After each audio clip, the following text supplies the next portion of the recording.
Bonjour, nous sommes le vendredi 19 novembre 2021 et toutes mes vidéos sont sérieuses. Enfin, il m'arrive quelquefois de faire une plaisanterie, en particulier un 1er avril, mais sinon mes vidéos sont sérieuses, mais toutes ne sont pas solennelles.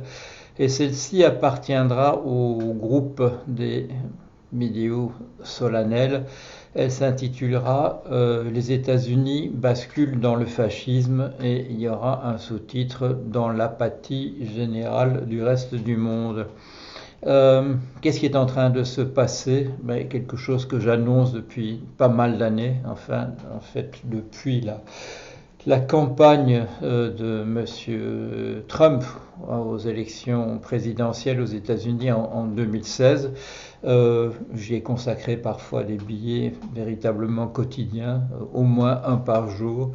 Euh, Au moment où les électeurs américains, en novembre, il y a un an, 2020, ont voté pour un candidat démocrate, il y avait un effet de fatigue chez moi. J'avais publié 2 livres sur le sujet et j'ai commencé à me consacrer à d'autres choses, euh, en particulier des choses où on me demandait voilà, de collaborer à un effort collectif dans 2 domaines qui m'intéressent particulièrement, bon, le fondement des mathématiques et voilà, dans quelques semaines, je présenterai deux papiers, 2 articles de mathématiques, ou en tout cas consacrés au fondement des mathématiques.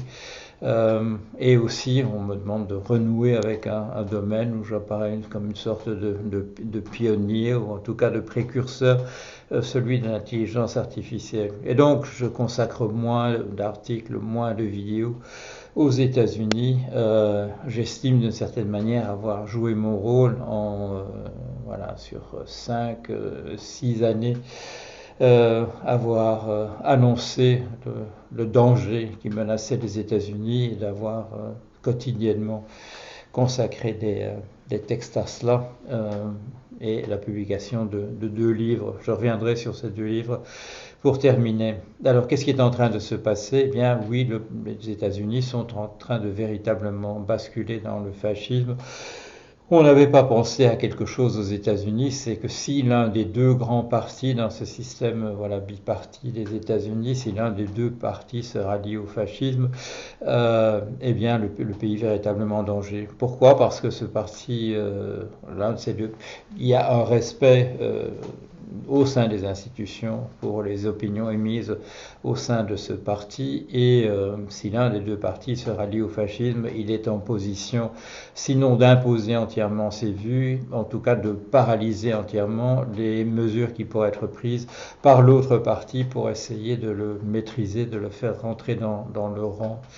Et bon, si je fais mon papier, si je fais ma vidéo maintenant, c'est parce que hier, Monsieur Paul Gosar, qui est un représentant, un député républicain, a publié une sorte de petit manga dans lequel il assassine une représentante du parti démocrate, une des personnes les plus connues du Parti démocrate, une jeune députée qui s'appelle Alexandria Ocasio-Cortez, et les démocrates ont demandé aux dirigeants du parti républicain, son représentant de la minorité républicaine au Parlement, de dire quelque chose.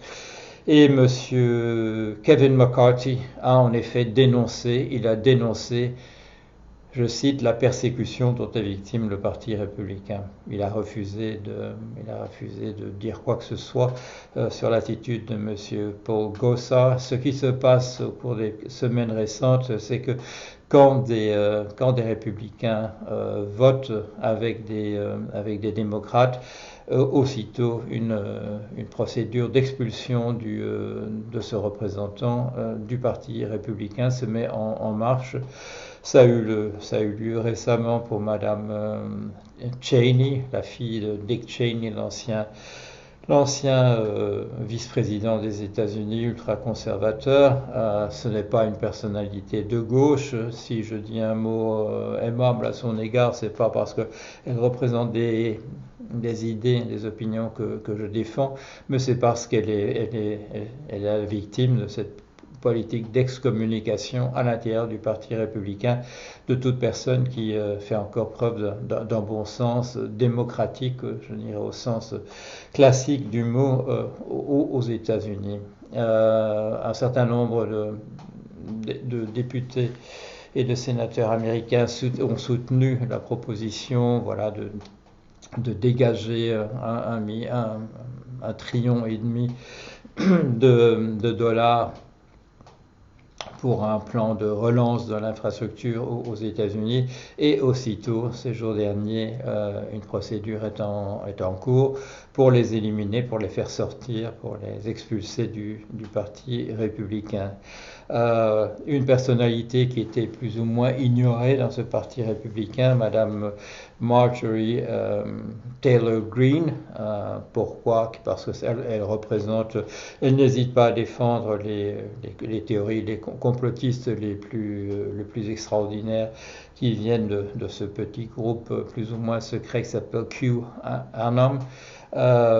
Cette dame a dit dans la journée d'hier ou d'avant-hier, elle a dit comment des représentants de New York osent-ils se prononcer sur la question de la sécurité intérieure du pays.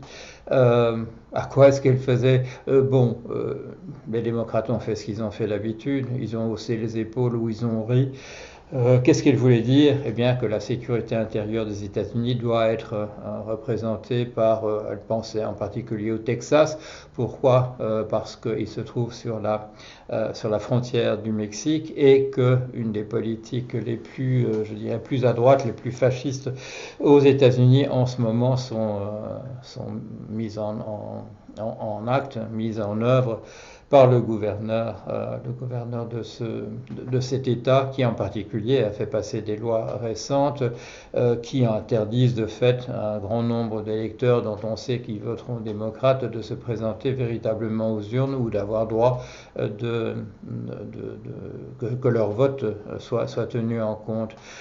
Pourquoi? Parce qu'il y a un certain pouvoir qui est alloué aux États individuels et en ce moment, les États républicains dirigés par des partisans de Trump prennent des mesures qui empêchent en fait que les électeurs de ces États puissent émettre un vote défavorable au Parti républicain. Des procédures sont mises en place, des mesures sont prises pour que des membres du Parti républicain puissent effectivement interdire que des votes en faveur des démocrates soient considérés comme valables. Ils peuvent les renverser, un certain nombre de mesures de ce type-là sont véritablement mises en place et les structures ne permettent pas au gouvernement fédéral d'enfreindre des mesures qui sont prises au niveau des États. Je voyais hier un commentateur connu du Financial Times, M. Edward Luce, qui se trouvait à Washington, qui se trouvait sur un plateau de télévision, et il fait la constatation que j'ai fait moi pendant 6 ans dans les livres que j'ai consacrés à ce qui s'est passé. Les institutions de pays n'ont pas prévu que si l'un des deux grands partis se rallie au fascisme, qu'on puisse l'empêcher de dérouler le tapis rouge et d'accélérer le mouvement en fait dans cette direction. Alors j'avais tendance à me dire avant de faire la vidéo que j'allais dire que le pays, les États-Unis basculaient dans le fascisme, dans l'indifférence générale. Mais c'est pas dans l'indifférence générale, bien entendu. Il y a des gens qui posent des hauts cris, il y a des gens qui disent qu'est-ce qui est en train de se passer, mais ce n'est pas de l'indifférence, mais c'est une apathie des institutions. Les institutions ne peuvent rien faire. Une commission a été mise en place pour juger, pour enquêter sur l'insurrection bon, qui a été un coup d'État raté, mais qui a été une véritable insurrection du 6 janvier. Mais toutes les institutions américaines sous-entendent qu'il faut un accord des deux grands partis pour véritablement faire des enquêtes de ce type-là. Tout le système est bipartite et, comme le disait Luce, quand un parti s'est rallié au fascisme, il n'y a pas de possibilité en fait de l'empêcher de continuer à nuire. Donc ce n'est pas une question d'indifférence. Bien entendu, les gens de New York, quand on leur dit pourquoi est-ce que vous auriez encore droit d'émettre une opinion sur la sécurité intérieure du pays, poussent des hauts cris, mais ces hauts cris n'ont aucun impact. Alors, je vais vous dire un certain nombre de choses. J'ai publié deux livres, voilà, sur ça, sur la montée du fascisme aux États-Unis. Ça s'appelle La chute de la météorite Trump. J'étais vraiment très optimiste en appelant ça la chute, en imaginant que ça allait s'écrouler. Pour le moment, le bulldozer va dans le même sens. Et voilà, le deuxième volume. Alors, ces deux livres ont une particularité parmi mes publications. Elles ont une particularité tout à fait remarquable. Aucun compte-rendu ne leur a été consacré au moment de leur sortie. Je n'ai été invité pour aucune émission de radio ou aucune émission de télévision. C'est tout à fait remarquable pour mes livres. Ça n'a jamais eu lieu avant. L'indifférence générale en France a parlé de ça, non, mais l'apathie aussi, et plus grave que cela, parce que c'est ce qu'on est en train de constater dans nos pays également. Un certain nombre de manias de presse, un certain nombre de gens qui rachètent des maisons d'édition sont des gens qui sont favorables à des mouvements de ce type-là. Je ne vais pas employer le mot que je viens d'utiliser pour les États-Unis pour me protéger, mais on est en train, dans un pays proche de chez vous, de voir la même chose en train de se mettre en place. Les émissions de télé parmi les plus populaires sont sur une chaîne qui est patronnée par des personnes favorables à des idées du même genre que celles de Trump. Ça se passe dans un pays proche de chez vous. Est-ce que l'indifférence de certaines de mes maisons d'édition à ce qui s'est passé quand je leur ai proposé des livres sur Trump, est-ce que leur refus était déjà lié à une politique plus générale, c'est-à-dire qu'on ne dise pas du mal de ce bonhomme? C'est bien possible. Il y a des gens intelligents, je veux dire, sur le plan de la stratégie à la droite et à l'extrême droite. Regardez, dans l'Allemagne nazie, il y avait des personnes, écoutez, il y avait le philosophe officiel était Heidegger, que dans certains cercles on considère toujours comme une personne honorable, pour une raison X ou Y qui m'échappe entièrement.